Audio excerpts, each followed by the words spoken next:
Everyone, कैसे हो आप सभी। आप सभी का एक बार फिर स्वागत है आपके अपने यूट्यूब चैनल लेट्स क्रिकेट पर। आज हमारा 13वां प्रैक्टिस सेट है। फ्रेंड्स, बाल विकास शिक्षा मनोविज्ञान से जुड़े मोस्ट इंपॉर्टेंट क्वेश्चन समझेंगे जो आने वाले exam UP TET super TET के लिए बेहद हेल्पफुल रहेगा आप सभी को।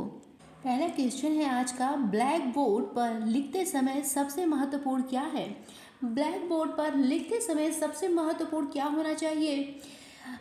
अच्छा लेखन होना चाहिए ब्लैक बोर्ड पर लिखते समय, कि लेखन में अस्पष्टता होनी चाहिए, बड़े अक्षरों में लिखना चाहिए, या फोर्थ ऑप्शन में है छोटे अक्षरों में लेखन होना चाहिए। तो ब्लैक बोर्ड पर लिखते समय सबसे महत्वपूर्ण क्या है, तो सबसे महत्वपूर्ण होना चाहिए लेखन में अस्पष्टता। क्या होना चाहिए, लेखन में अस्पष्टता होनी चाहिए, जिससे विद्यार्थी बच्चा हर एक शब्द की संरचना को देख सके, समझ सके और शब्दों की सही मात्राओं को त्रुटि कर नहीं करे फ्रेंड्स।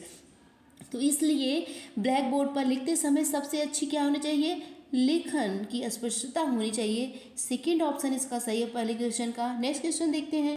अगला क्वेश्चन है, होमवर्क देने का फायदा होता है वैसे छात्र पर। जो होमवर्क जो दिया जाता है फ्रेंड्स, कैसा फायदा होता है छात्रों में, छात्रों के लिए फ्रेंड्स ये कैसे उपयोगी हो सकता है बताइए। घर में व्यस्त रहते हैं, यह उपयोगी होगा होमवर्क देने का? नहीं। घर पर अध्ययन करते हैं, या फ्रेंड्स उनकी प्रगति की जांच की जा सकती है, या स्व अध्ययन की आदत विकसित हो सकती है। तो होमवर्क देने का फायदा यही है फ्रेंड्स, छात्रों में स्व अध्ययन की आदत विकसित होती है। क्या होती है, होमवर्क देने से विद्यार्थियों में स्व अध्ययन की आदत होती है, जिससे विद्यार्थी धीरे धीरे अध्ययन की आदत डाल लेते हैं और अध्ययन करने में फ्रेंड्स रुचि अपनी लगाते हैं। तो इसका फोर्थ ऑप्शन सही है। अगले क्वेश्चन देखते हैं। थर्ड नंबर का क्वेश्चन हमारा है, एक भाषा में सबसे छोटी इकाई का अर्थ बताइए। कि भाषा में सबसे छोटी इकाई का अर्थ क्या होता है। पहले ऑप्शन में वाक्य विन्यास, सेकंड में है रूपीम जिसको फ्रेंच मॉर्फेम कहेंगे, और तीसरा है प्रगमेटिक्स और फोर्थ ऑप्शन में फोनेम्स। तो क्या होता है भाषा में सबसे छोटी इकाई का अर्थ, तो रूपीम होता है, जिसको मॉर्फेम कहेंगे फ्रेंड्स। ये भाषा की सबसे छोटी इकाई होती है, ये भाषा की क्या होती है, सबसे छोटी इकाई होती है। सेकेंड ऑप्शन इसका सही है। चौथे नंबर का क्वेश्चन है कि निम्न में से कौन सा अभिव्यंजक भाषा विकार हो सकता है। तो फ्रेंड्स अभिव्यंजक भाषा विकार कौन हो सकता है, चारों ऑप्शन से। पहला ऑप्शन में है सीमित मात्रा में भाषण, सेकेंड ऑप्शन में नए शब्द सीखने में कठिनाई, तीसरे ऑप्शन में सही शब्द खोजने में कठिनाई, चौथे ऑप्शन में उपयोग सही। तो फ्रेंड्स अभिव्यंजक भाषा विकार हो सकते हैं, तो ये सभी हो सकते हैं, ये सभी जो है फ्रेंड्स वह अभिव्यंजक भाषा के विकार है। अभिव्यंजक भाषा में अपने विचारों को व्यक्त करने में कठिनाई महसूस होती है बच्चे को, और उसके शब्दों की कमी हो सकती है। बच्चों में क्या होती है, शब्दों की कमी भी होती है, शब्दों को वह पहचान भी नहीं सकता है, पहचानने में भी कठिनाई होगी, वह अपने विचारों को व्यक्त भी नहीं कर पाएगा फ्रेंड्स। तो ये क्या सभी हैं, अभिव्यंजक भाषा विकार है। तो इसका फोर्थ ऑप्शन सही है।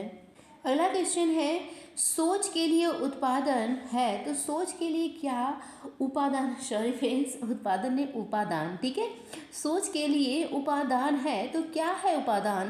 पहले ऑप्शन में है चिन्ह, सेकेंड ऑप्शन में शब्दार्थ, तीसरे ऑप्शन में है आदमी, चौथे ऑप्शन में है बच्चा। तो सोचने के लिए उपादान है, तो क्या है, चिन्ह है। ठीक है फ्रेंड्स, क्या है सोचने के लिए उपादान, चिन्ह। किसी भी सोच के लिए सबसे पहले चिन्ह की आवश्यकता पड़ती है। सोचने के लिए सबसे पहले किसकी आवश्यकता पड़ती है, तो चिन्ह की आवश्यकता पड़ती है। और फ्रेंड्स धीरे धीरे फ्रेंड्स व्यक्ति क्या करते हैं फ्रेंड, जिसे देखकर मस्तिष्क में नए विचारों का आगमन होता है, और इसके कारण ही हम वस्तु को देखकर पहचानते हैं। ठीक है, उसकी संरचना के अनुसार वस्तु का निर्माण करते हैं।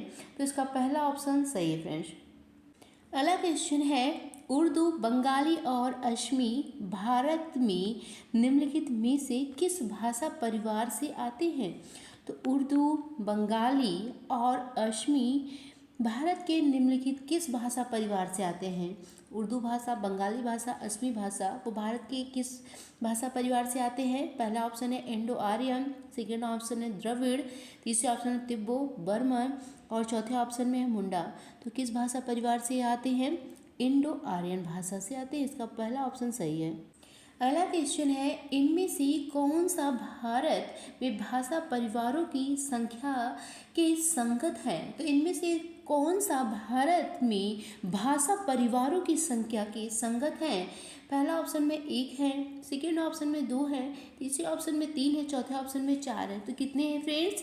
4 होते हैं। पहला फ्रेंड्स होता है हिंद आर्यन, ठीक है, पहला हिंद आर्यन भाषा, ठीक है, आर्यन भाषा। दूसरा हो जाएगा द्रविड़, द्रविड़ भाषा, द्रविड़ भाषाएं। तीसरा हो जाएगा आस्ट्रो एशिया, ठीक है फ्रेंड्स, आस्ट्रो एशियाई भाषाएं। और चौथा हो जाएगा तिब्बती, ठीक है, तिब्बती भाषाएं।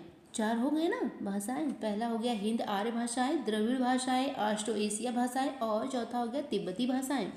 फ्रेंड्स, भारत में भाषा परिवार कितने हैं? 4 हैं, ठीक है। अगला क्वेश्चन देखते हैं। अगला क्वेश्चन है, सभी भारतीय भाषाओं में दूसरे शब्द होते हैं।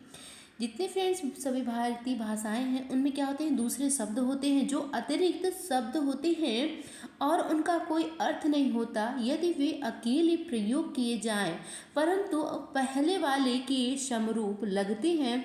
ये शब्द डैश कहलाते हैं। तो ये शब्द क्या कहलाएंगे? युगल शब्द कहलाएंगे कि सेकेंड में है भागी शब्द कहलाएंगे, तीसरे ऑप्शन में युग्म शब्द कहलाएंगे, चौथा ऑप्शन में प्रतिध्वनि शब्द कहलाएंगे। तो ऐसे शब्द प्रतिध्वनि शब्द कहलाते हैं। कैसे कहलाते हैं? प्रतिध्वनि शब्द कहलाते हैं। इसका चौथा ऑप्शन सही है। अगला क्वेश्चन है, व्यापक मूल्यांकन डैश के निर्धारण को सूचित करता है। तो व्यापक मूल्यांकन जो है फ्रेंड्स, वह व्यापक मूल्यांकन डैश निर्धारण को सूचित कर रहा है। तो फ्रेंड्स, किस व्यापक मूल्यांकन जो है किसका निर्धारण कर रहा है? पहला ऑप्शन में दिया सह अध्यापन प्रवृत्ति का, सेकेंड ऑप्शन है सैद्धांतिक विषयों का, तीसरे ऑप्शन में शैक्षिक और सह-शैक्षिक क्षेत्र दोनों का, चौथे ऑप्शन में है संकलित निर्धारण परीक्षण का। तो संकलित निर्धारण परीक्षण किसका कर रहा है? व्यापक मूल्यांकन निर्धारण। तो यह फ्रेंड्स शैक्षिक और सह-शैक्षिक क्षेत्र दोनों का निर्धारण करता है। बुद्धि परीक्षण, अभिरुचि, इसमें फ्रेंड्स शैक्षिक और सह-शैक्षिक क्षेत्रों में इन उपलब्धि परीक्षणों, बुद्धि परीक्षणों, अभिरुचि परीक्षणों, रुचि सूचिकाओं, व्यक्तित्व परीक्षणों, जांच सूची और वृत्तांत अभिलेख द्वारा छात्रों के शैक्षणिक व गैर शैक्षणिक दोनों क्षेत्रों का मूल्यांकन किया जाता है। तो व्यापक मूल्यांकन का निर्धारण शैक्षिक और सह-शैक्षिक सूचित करता है। इसका तीसरा ऑप्शन वह सही है। अगला क्वेश्चन है, मीनाक्षी अपने वर्ग को मैदानी पर्यटन पर ले जाती है और वापस आने के बाद वह अपने विद्यार्थियों से चर्चा करती है। इसका सूचितार्थ क्या है? कि मीनाक्षी जो है फ्रेंड्स एक क्लास टीचर है। टीचर अपने बच्चे को कहाँ ले जा रही? मैदानी पर्यटन ले जा रही हैं। वापस बच्चे को ले आकर फ्रेंड्स उनसे चर्चा करती हैं। तो यह क्या कहलाएगा? यह क्या सूचितार्थ दे रहा है फ्रेंड्स? शिक्षण का मूल्यांकन, सेकेंड ऑप्शन है शिक्षण के लिए मूल्यांकन, थर्ड ऑप्शन में मूल्यांकन के लिए शिक्षण, फोर्थ ऑप्शन में मूल्यांकन के लिए शिक्षण। तो ये फ्रेंड्स क्या सूचितार्थ कर रहा है? तो शिक्षण का मूल्यांकन। किसका?